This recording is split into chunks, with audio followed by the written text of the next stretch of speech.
يقول المصطفى صلى الله عليه وسلم: من سن في الإسلام سنة حسنة فله أجرها وأجر من عمل بها بعده من غير أن ينقص من أجورهم شيء. تنبيه Mtume sallallahu alayhi wasallam, yeyote mwenye kuanzisha sunna ya khairi katika Uislamu basi atalipa ujira wake, lakini pia atalipa ujira kwa yule atakayefuata sunna ile baada yake basi na kupungua chochote katika ujira. Subhanallah, faida iliyoje, biashara iliyoje ambayo ina faida maradufu.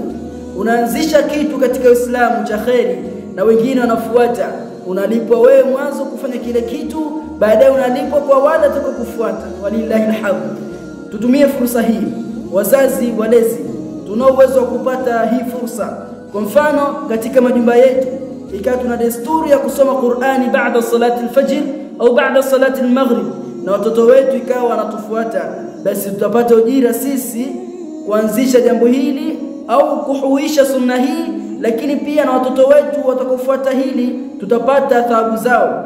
Lakini pia kufunga pengine siku ya Jumatatu na Alhamis ni sunna Mtume sallallahu alayhi wasallam, sunna hii basi tutapata ujira wa sunna hii, lakini pia tutapata ujira kwa kuhuisha sunna hii na kwa wale watakaotufuata. Jitahidini tusiache kupoteza fursa hii, kwani ni faida kwetu hapa duniani na akhera tunakokwenda.